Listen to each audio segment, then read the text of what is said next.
mindset gitu ya, green behavior atau semua hal yang dalam keseharian siswa itu harusnya sudah mengarah pada ekonomi hijau, mengarah pada kesadaran lingkungan, mengarah pada kesadaran penuh bahwa sedang terjadi perubahan iklim dan bagaimana kita menyikapinya.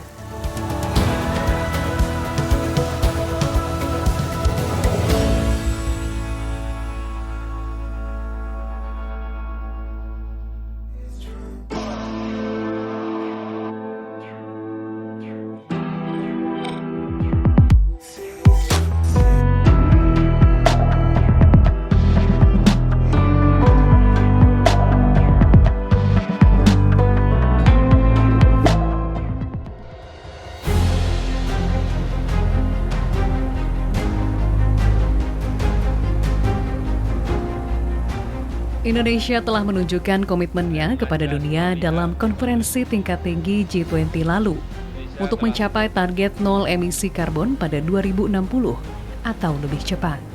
Namun permasalahan pengelolaan sampah sebagai salah satu sumber emisi karbon masih menjadi pekerjaan rumah yang harus diselesaikan Indonesia dengan segera.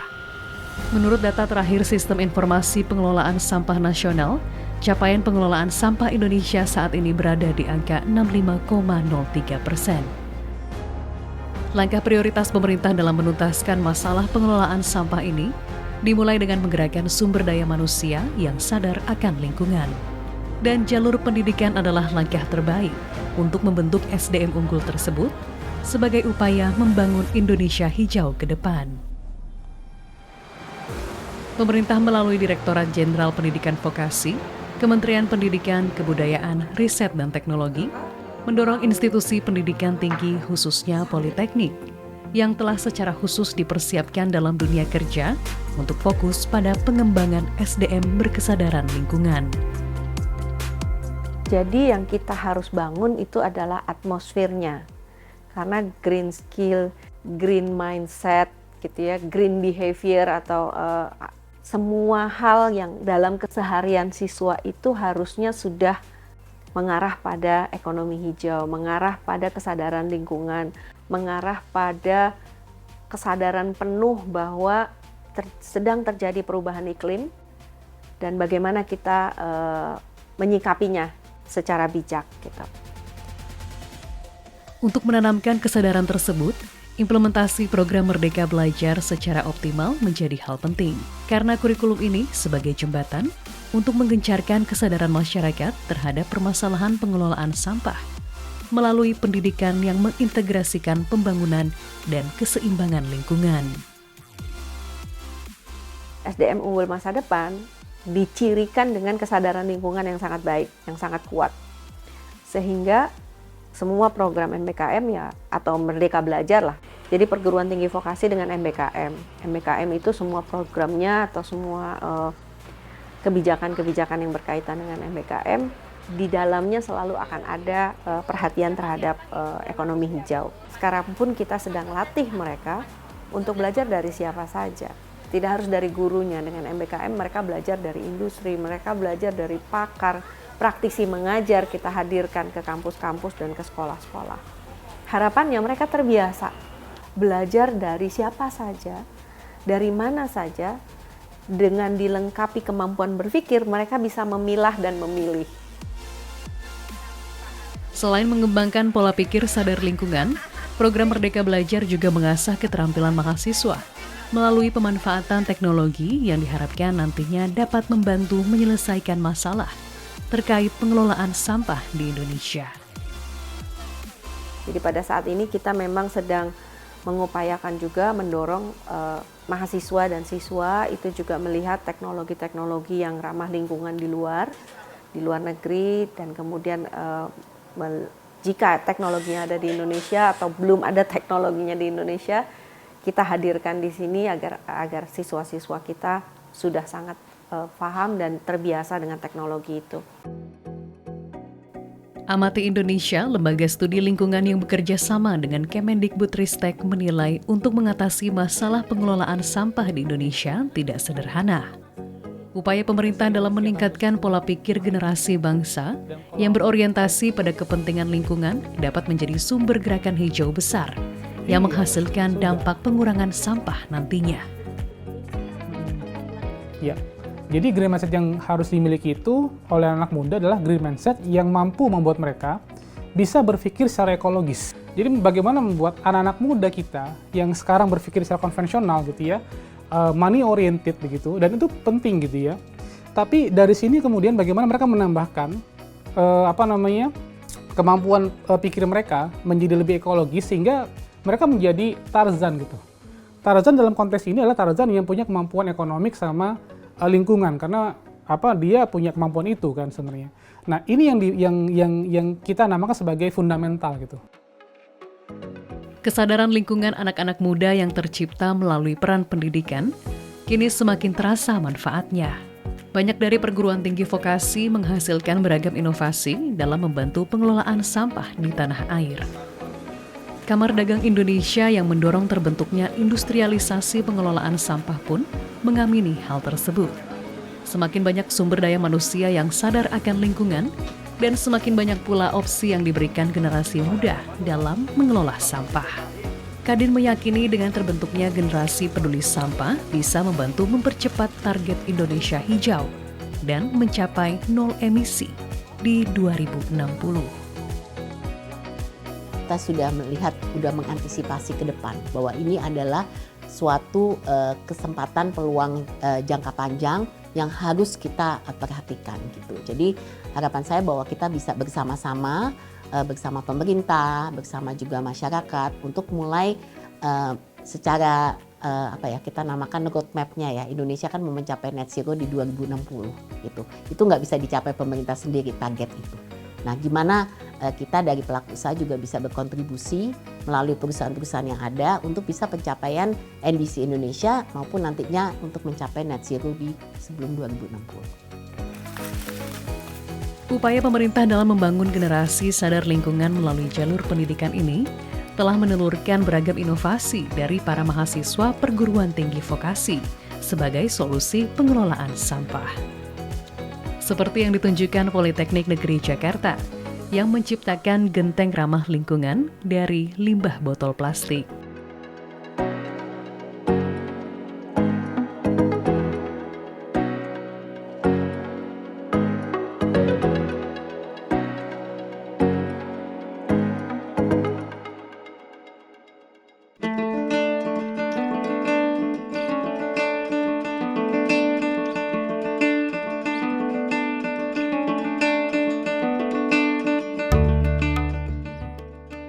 Selaras dengan langkah pemerintah dalam membangun Indonesia hijau di masa depan, Politeknik Negeri Jakarta sudah memulai mengimplementasikan pola didik yang bertujuan mengurangi dampak negatif pada lingkungan kepada para mahasiswanya.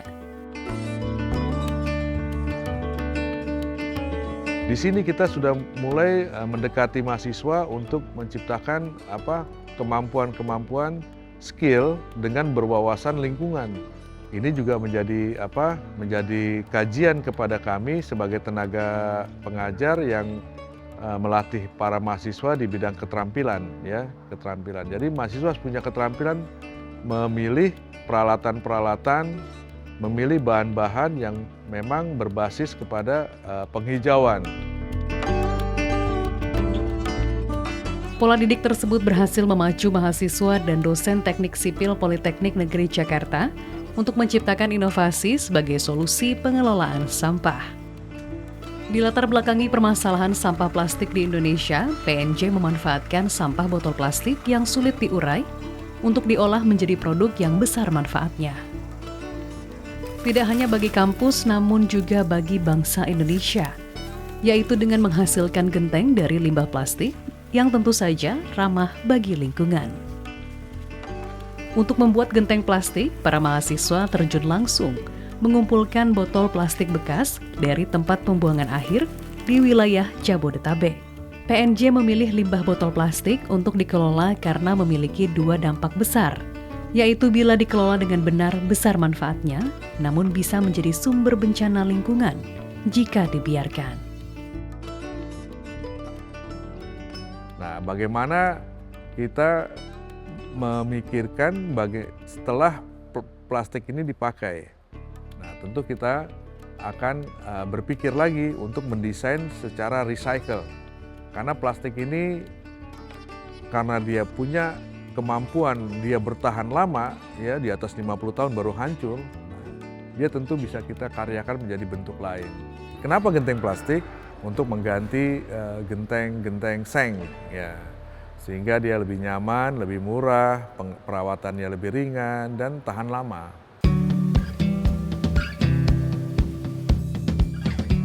Proyek genteng ramah lingkungan yang mendapat bantuan pendanaan dari Kementerian Pendidikan, Kebudayaan, Riset dan Teknologi dibuat dengan cara mencacah plastik, kemudian dicetak sesuai standar nasional Indonesia. Untuk proses cetak dibantu mitra industri yang bekerja sama dengan PNJ karena diperlukan cetakan khusus. Sehingga mutu dan kualitas produk menyamai genteng yang ada di pasaran. Kita ada proses drying material, jadi sekitar 2 jam sampai 3 jam, standarnya seperti itu. Dan dengan panas sekitar 80 sampai 100 derajat. Nah, jadi setelah itu kita lakukan proses di awal, baru kita bisa lakukan proses injek. Kalau di kita kan notabene injection plastik, jadi kita bisa injek sesuai dengan flow proses yang biasa kita lakukan di produksi, seperti itu sih. Selain membantu mengurangi masalah sampah plastik di tanah air, genteng ramah lingkungan milik PNJ ini juga memiliki manfaat besar lainnya, yaitu mengurangi resiko saat terjadi gempa bumi. Karena dengan berat genteng yang ringan akan mengurangi resiko kerusakan maupun bahaya yang ditimbulkan saat terjadi gempa. Ingin menjadi salah satu bagian dari solusi tadi itu, karena apa? Karena bangunan yang cenderung tidak tahan terhadap goncangan tadi itu bisa sedikit membantu menyelamatkan manusia yang ada di dalamnya dari merubah struktur bangunannya ini dengan material yang lebih, satu ringan, dua yang fleksibel. Yang di atasnya itu dibuat dari plastik, dan saya rencana nanti bukan hanya gentengnya saja, kami sudah juga mengajukan lagi dari pihak industri menyampaikan kenapa tidak struktur ini lengkap diusulkan. Kan itu bertahap. Harapannya apa? Bukan hanya kita tadi keresahan saya, kesedihan saya karena tadi itu dengan bangunan yang begitu rupa mahalnya tetapi tidak sepenuhnya bisa melindungi keselamatan manusia.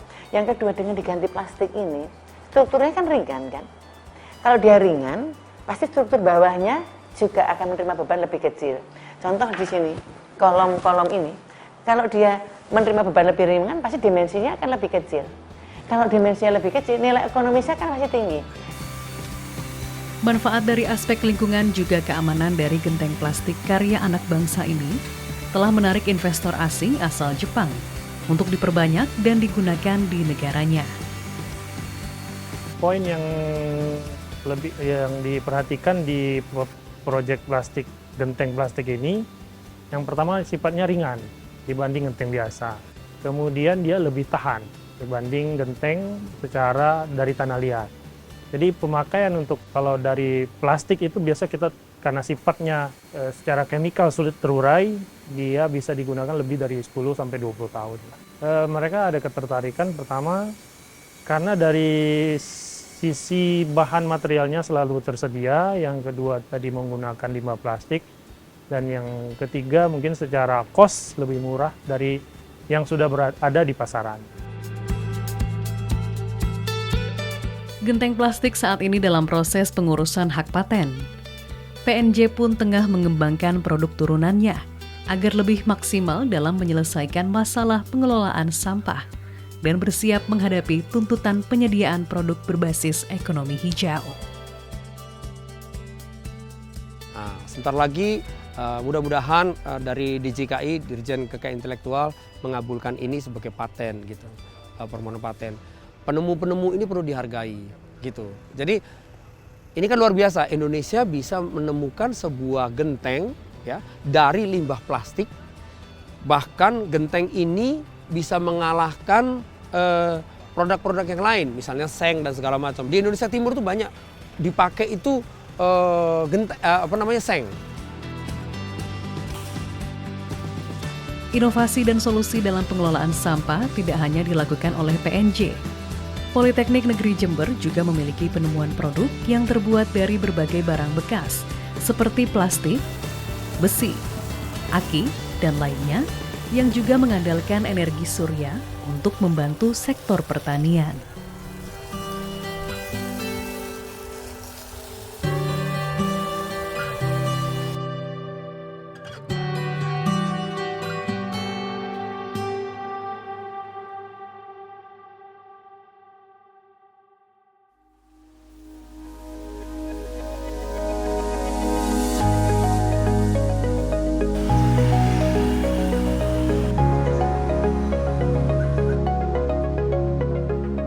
Politeknik Jember merupakan salah satu institusi pendidikan yang terdepan dalam mendorong terciptanya berbagai inovasi dari para mahasiswa. Dilengkapi dengan berbagai sarana teaching factory atau pabrik dalam kampus, membuat Poli J telah memiliki banyak program yang beracuan pada teknologi hijau. Ya, kita harus memberikan semacam pemahaman begitu ya, pemahaman mendalam, insight begitu ya pada mahasiswa bahwa apa yang tersedia apa di dunia ini itu tidak semuanya renewable gitu ya, tidak semuanya bisa diperbarui, tapi ada sumber-sumber energi yang kemudian kalau digunakan itu akan habis pada saatnya ya. Oleh karena itu mahasiswa harus punya pemahaman itu, karena mereka harus berpikir bagaimana kemudian anak cucu mereka kemudian bisa hidup ya dengan menggunakan energi yang bisa sustainable begitu.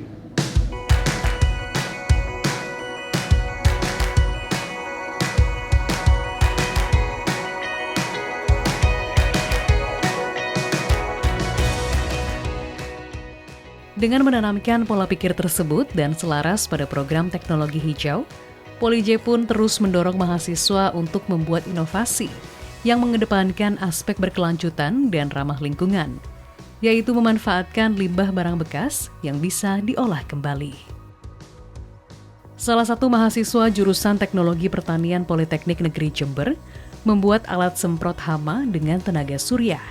Alat tersebut diciptakan oleh Jovanka Alvareza, yang kini sudah menjadi alumni, namun penemuannya masih banyak diminati industri. Alat ini dibuat menggunakan bahan-bahan dari berbagai limbah, seperti aki sepeda motor, tangki semprot bekas, serta besi bekas sebagai penopang rangka. Kemudian terdapat juga panel surya untuk dihubungkan dengan aki, nantinya berfungsi sebagai penampung dan penyimpan energi yang berasal dari sinar matahari. Solar cell tersebut menyalurkan panas sinar matahari ke dalam solar cell control. Setelah dari solar cell control, selanjutnya dilanjutkan kepada aki. Dari aki untuk menghidupkan sanyo DC untuk melakukan penyemprotan. Nah, di pedesaan itu ada cuma adanya pompa manual. Pompa manual yang dipompa sama petani secara manual. Itu secara gak langsung saya berpikiran untuk memudahkan para petani agar melakukan penyemprotan hama lebih efisien lagi. Untuk kelebihannya menurut saya para petani lebih mudah untuk melakukan penyemprotan tanpa menggunakan listrik, bantuan listrik. Jadi kalau misal menggunakan aki nggak pakai solar cell itu cuma bisa 1 jam, kalau ditambah dengan solar cell bisa sampai 3 jam. Inovasi teknologi bertenaga surya sederhana dan dibuat dari berbagai limbah ini diharapkan dapat diproduksi sendiri oleh masyarakat. Terlebih alat dan bahan yang digunakan cukup mudah didapat dan harganya juga terjangkau, yaitu kisaran Rp500.000 hingga Rp600.000 dalam sekali pembuatannya, yang bisa bertahan dalam jangka waktu sangat lama, sehingga bermanfaat bagi sektor pertanian, terutama di kota Jember yang memiliki banyak komoditas ekspor. bisa diaplikasikan di masyarakat ya mungkin karena memang tidak terlalu mahal ya saya pikir itu. Jadi misalkan untuk kelompok tani mungkin ya Mbak ya, kelompok tani kan biasanya punya alat apa, itu kan biasanya gantian satu kelompok tani itu saya pikir bisa dimanfaatkan ke situ juga. Kemudian untuk kedepannya mungkin inovasi-inovasi atau modifikasi alat-alat pertanian yang manual tuh bisa kita kerjakan ke depannya gitu loh Pak. Penyemprot hama ini telah dilakukan uji coba penggunaannya kepada para petani dan menilai keberadaannya semakin memudahkan petani serta memangkas banyak biaya produksi karena berasal dari limbah yang sudah terpakai dan mudah ditemukan sehingga lebih efisien. Alhamdulillah setelah mencoba, jadi banyak perbedaan yang saya dapat, terutama dari yang manual, kan itu buat capek lagi, harus banyak tenaga yang dikeluarkan, sedangkan untuk yang tenaga yang sudah modern ini, tenaga surya, maka enak tinggal pegang stiknya aja, udah. Dan tekanannya lebih keras, jadi lebih jauh untuk jangkauan semprotan. Kalau biaya enggak begitu banyak juga, terutama di pembiayaan pada saat penyemprotan. Kalau manual kan ya nanti ganti klep, ya stiknya kadang rusak, kadang pompanya rusak gitu. Kalau ini saya kira karena selain karena sinarnya nanti terus menerus seharian, bisa dipakai seharian kan gitu ya. Adanya inovasi hijau ini menjadi komitmen Poli-J untuk berpartisipasi dalam menyelesaikan persoalan pengelolaan sampah di Indonesia. Penciptaan inovasi hijau ini juga tidak serta-merta membuat suatu hal yang baru, tapi juga memikirkan setiap langkah ke depan dalam jangka panjang dan memberikan manfaat tidak hanya bagi manusia, namun juga lingkungan yang menghidupkan manusia. Ya memang tidak mudah ya, jadi munculnya sebuah teknologi baru itu kan membutuhkan proses yang sangat panjang dan harus proven begitu ya, harus teruji begitu. Sementara ya generasi saat ini terbiasa dengan hal-hal yang sifatnya instan begitu ya.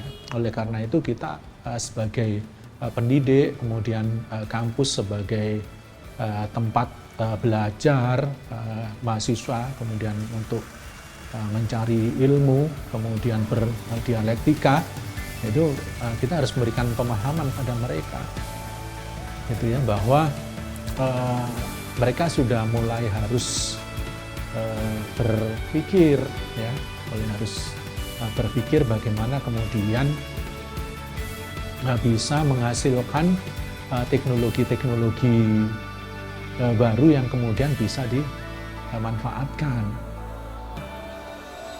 Penemuan-penemuan karya anak bangsa sebagai solusi permasalahan pengelolaan sampah yang tengah dihadapi Indonesia saat ini telah menjadi bukti nyata bahwa pendidikan memiliki peran penting dalam membangun kesadaran generasi muda akan pentingnya merawat lingkungan untuk mencapai target Indonesia hijau di masa depan. Nantinya negeri tidak hanya semakin asri, pertumbuhan ekonomi hijau pun diyakini juga semakin meningkat.